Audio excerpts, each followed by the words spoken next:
do I go? I'm so scared, life ever changing, and the pain, will it ever go? Please let me breathe, I just want to know the answer to why. Every day I breathe, I just want to know the answer to why. In time, and today's mission is to generate as many conversations as I can about sexual abuse. I'm here at Magnolia Mall, and I'm going to walk around with a sign that says 1 in 10 kids will be sexually abused by the age of 18. I was one of them. But the way that I'm going to capture someone's attention is just walk around without showing the sign at first, and then just casually ask someone to take a picture of me on my phone.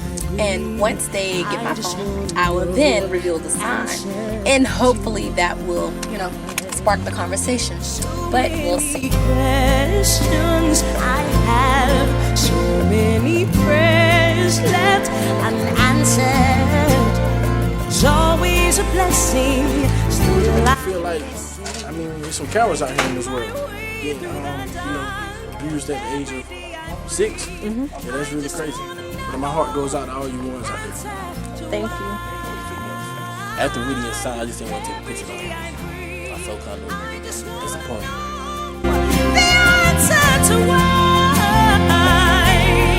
Every day I breathe, I just want to know the answer to why. Every day I breathe, I just want to know the answer to why. Oh, everything changes. I want to know why. Everything changes.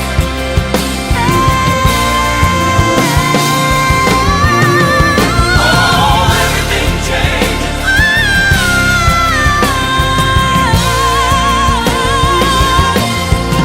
Every day I breathe, I just want to know the answer to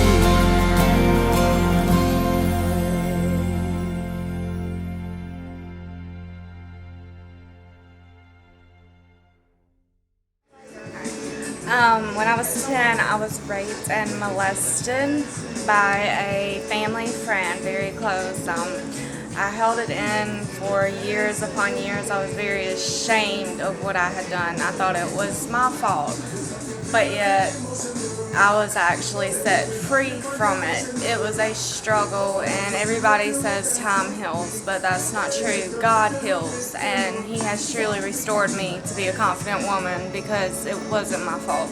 Some people in this world are just evil, but I know that we all can survive as long as we stick together.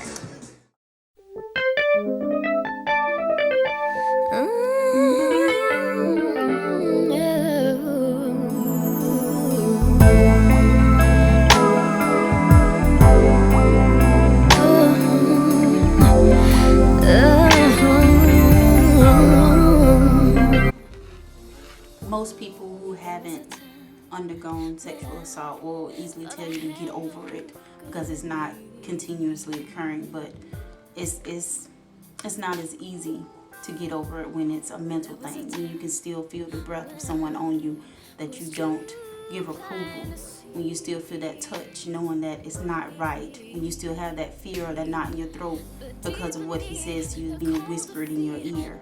You're still going to get hurt. I kept my silence for so long because I had a younger sister. It doesn't have to be the opposite sex that sexually abuses your child. It could be man on man, it could be woman on woman, it could be man on woman, it could be woman on little boy. It doesn't matter who does it. The fact that it's being done is wrong. Being done is wrong. Overcoming it is not easy. As I said before, many say get over it. It's not that easy. A lot of people say, well, you giving a person power over you. I don't think it's so much as giving them power. You just have to have a greater source that gives you power to let it go. It's very easy to say forgive and forget. You can forgive, but forget, you can't. As stated before, it's not only the physical but the mental. It's just like having a bad dream. It feels real. If you sit and you close your eyes and the thought comes back, you feel it, you smell it. It's like living it all over again because it's in your mind. It's powerful, but it can be overcome. Live your life. Each day that you break free or you break your silence of it, just say through it all, Lord, I thank you. Think of it how I do.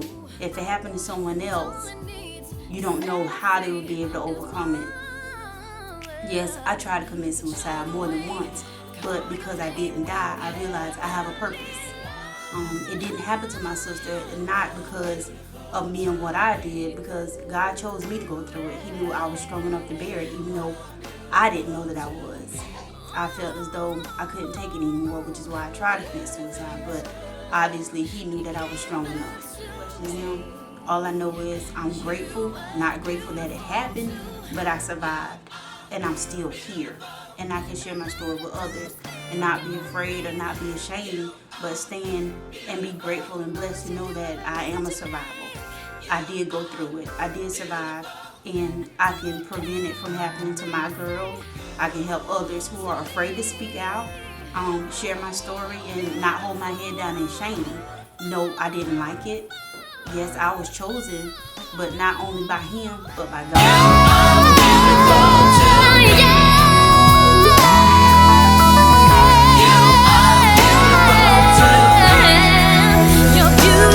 At first, when I was like 5, it's all dads and daughters do this, it's a secret, and then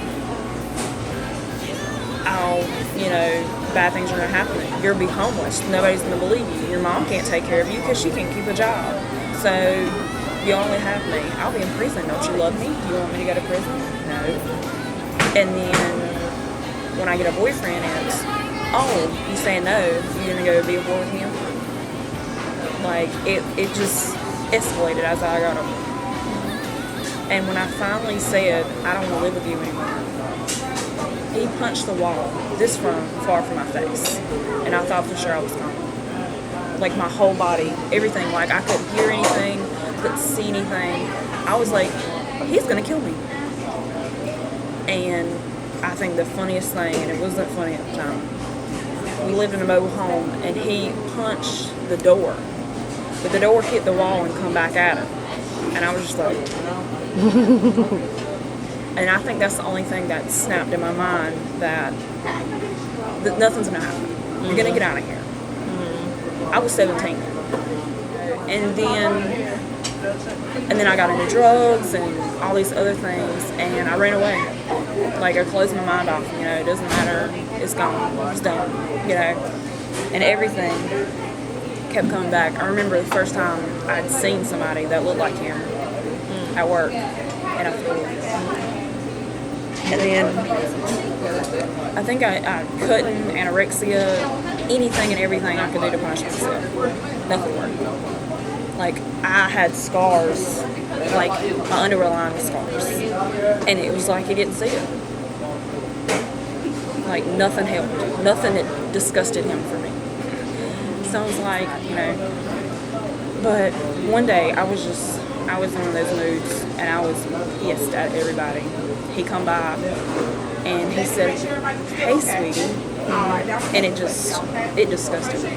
Like, my whole body turned red. Like, I was hot. And I was like, no. And he was like, "What's wrong with you?" I was like, you're what's wrong with me. And he's looking at me like, I was like, and I looked into his eyes, and I said, it started when I was 5. And he looked dumbfounded, like he was looking around, make sure nobody heard him, And he was like, I don't know what you're talking about. He walked off, and I was just like, never do that shit again.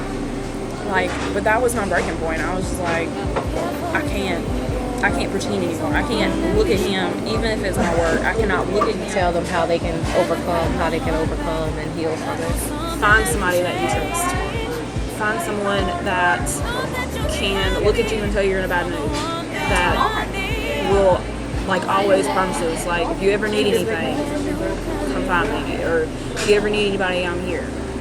Find that person. Long time to get here. or brave.